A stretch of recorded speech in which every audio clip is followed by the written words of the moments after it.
સજાડતી ગરમીનો પ્રકોપ જોવા મળી રહ્યો છે। હીટવેવની આગાહી વચ્ચે પ્રાણીઓ માટે વિશેષ વ્યવસ્થા છે।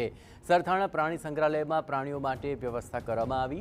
પ્રાણીઓને ગરમીથી બચાવવા પાણીનો છંટકાવ અને કુલર મુકાયા। શહેર કરતાં 2 ડિગ્રી જેટલું તાપમાન ઝૂમાં ઓછું જોવા મળી રહ્યું છે। પ્રાણીઓ માટે વોટર ટગ ઠંડા પાણીથી ભરી નહાવાની વ્યવસ્થા કરવામાં આવી। વાઘ, દીપડા, રીંછ સહિત તમામ પ્રાણીઓ માટે વ્યવસ્થા ગોઠવવામાં આવી છે। આ ગરમીમાં પ્રાણીઓ પણ ફુવારાની મજા માણતા જોવા મળ્યા।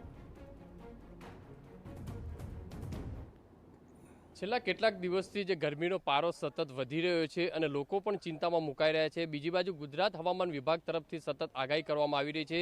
ગરમીનો પારો જેમ જેમ વધી રહ્યો છે ત્યારે લોકોએ ખાસ કરીને ચેતવવાની જરૂર છે। ત્યારે સુરતની અંદર સરથાણા વિસ્તારમાં જે ઝૂ આવેલું છે તેની અંદર જે પ્રાણીઓ છે તેમને ગરમીથી રાહત મળે તે માટે જે ફુવારા છે તે મૂકવામાં આવ્યા છે। અત્યારે સીધા દ્રશ્યો જે રીતે જોઈ શકાય છે કે જે ઝૂની અંદર જે અલગ અલગ જે પ્રાણીઓ છે, વાઘ છે, આ તમામ જે લોકો છે, રીંછ છે, તમામ લોકોના જે એરિયા છે તે એરિયાની અંદર જે પાણીના જે ફુવારા મૂકવામાં આવ્યા છે કારણ કે તેમને આ અસહ્ય ગરમી જે છે તેની અંદર રાહત મળી શકે તે માટેની જે વ્યવસ્થા છે ઝૂની અંદર કરવામાં આવી છે। કારણ કે દર વર્ષે આ રીતની સ્થિતિ જ્યારે ગરમીની થતી હોય છે ત્યારે ગરમીની અંદર રાહત મળે તે માટેની વ્યવસ્થા તે ઊભી કરવામાં આવતી હોય છે। ત્યારે ઝૂના જે સંચાલક છે મેમ, તેમની સાથે વાત કરીશું।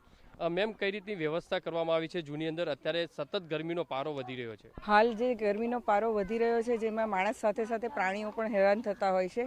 આ વસ્તુને ધ્યાનમાં રાખીને અમે છે વાઘ છે, દીપડા છે, રીંછ છે એવા પ્રાણીઓની અંદર ફુવારાની વ્યવસ્થા કરી છે। આ ઉપરાંત પક્ષીઓ અને ઓસ્ટ્રીચમાં પણ ફુવારાની વ્યવસ્થા કરી છે।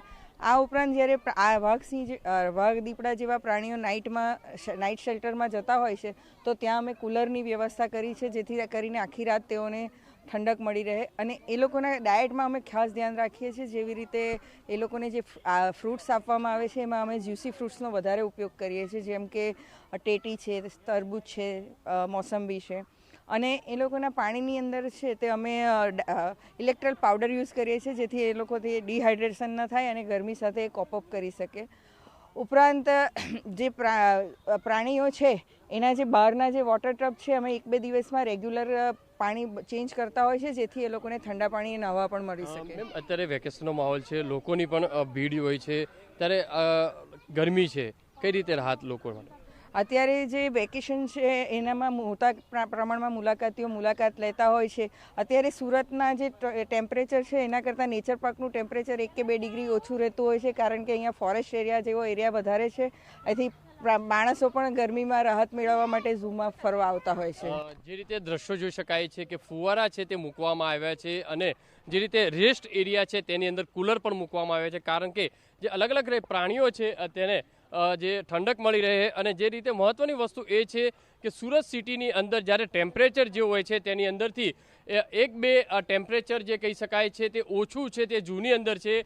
અત્યારે જોઈ શકાય છે આ જે દીપડા છે તે દીપડાને ચારે તરફ છે તે ફુવારા મૂકવામાં આવ્યા છે અને જે દીપડા છે તે આ ફુવારાનો આનંદ મારતા હોય તે રીતના દ્રશ્યો છે તે જોવા મળી રહ્યા છે કારણ કે સતત જે ગરમી છે તે જોવા મળી રહી છે અને જૂનું જે ટેમ્પરેચર છે તે 2 થી 3 ડિગ્રી સુધીનું નીચું છે તે જોવા મળી રહ્યું છે કારણ કે અહીંયા તમામ મોટા પ્રમાણમાં ઝાડ છે, તમામ કુદરતી જે વાતાવરણ છે તે જોવા મળી રહ્યું છે। એટલે કે લોકોએ પણ ખાસ કરીને આ ગરમીની અંદર સાવચેતી રાખવી જરૂરી છે। સુરત ઝૂની અંદર વેકેશન હોવાના કારણે લોકોની પણ ભારે ભીડ છે તે ઉમટી રહી છે। કેમેરામેન સંજય ચંડેલ સાથે બલદેવ સુથાર, TV9 સુરત।